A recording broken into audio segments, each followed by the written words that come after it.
Magandang umaga Pilipinas, narito na po ang latest sa ligan ng ating panahon. Bago po ang lahat, naglabas po ng thunderstorm watch ang Pag-asa. Ayon po dito, malaki ang chance ang makaranas ng pagkidlat, pagkulog at thunderstorm dyan po yan sa Northern Luzon sa loob ng susunod na 12 oras. Kaya panatilihin po natin ang pagmumonitor sa ating panahon sa oras-oras. Dito lamang po yan sa Panahon TV. Samantala, dalawang sama ng panahon po ang binabantayan ngayon ng Pag-asa sa labas ng Philippine Area of Responsibility.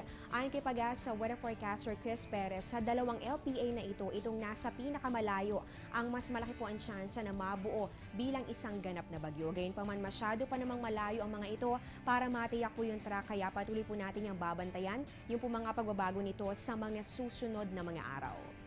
At ngayon pong Martes, isang ganap na ng low pressure area ang cloud cluster na nasa silangan ng Visayas. Nakapalaw po ito sa ITCZ o Intertropical Convergence Zone at inaasahang magpapaulan pa rin dito yan sa buong Visayas at ganun din sa buong Mindanao.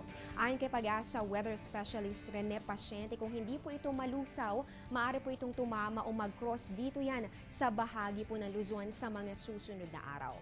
At ngayon naman po, inaasahan din po natin dito sa Metro Manila as natitirang bahagi pa ng ating bansa ang bahagya hanggang sa maulap na kalangitan na magdudulot pa rin ng tsansa ng mga puno-punong pag-ulan o pagkidlat, paggulo. Magbabalik po kami matapos ng isang paalala.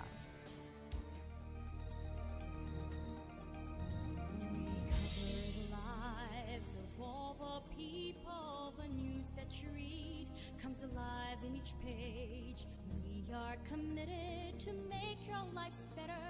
We're going strong because of you. Cebu Daily News. Cebu Daily News. Cebu Daily News. We tell it as it is. Ngayong rainy season, dapat po meron tayong tag-ulan knowledge. Sa ating pong dagdag kaalaman para sa araw na ito, itong rainfall warning system ng Pag-asa.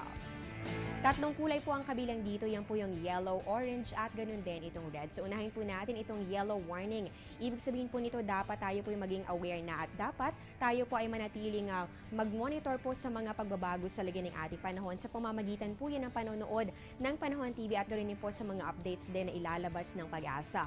Posible pong maranasan ng 7.5 to 15 millimeters na pag-ulan sa loob ng isang oras at inaasahan po yung magpapatuloy within the next 3 hours. Posible rin po ang pagbaha sa mga lugar na mababa o kaya naman ay malapit sa ilog.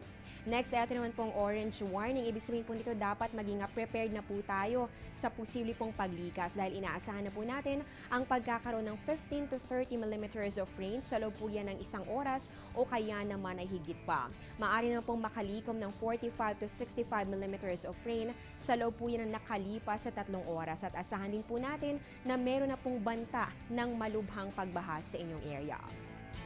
At kapag naman po inilabas na ng Pag-asa ang red warning level, ibig sabihin po nito, dapat na po kayong lumikas dahil hindi na po ligtas ang inyong lugar. Inaasahan po ang higit sa 30 millimeters of rain sa loob ito ng isang oras at ito naman po inaasahan din na makaka-accumulate ng higit sa 65 millimeters of rain sa nakalipas sa 3 oras. At asahan din po ninyo ang pagkakaroon ng malubhang pagbaha. So yan po ang ibig sabihin para po mas maunawaan po natin ang mga ilalabas sa abiso ng Pag-asa, lalong-lalo na tayo po ay nasa rainy season.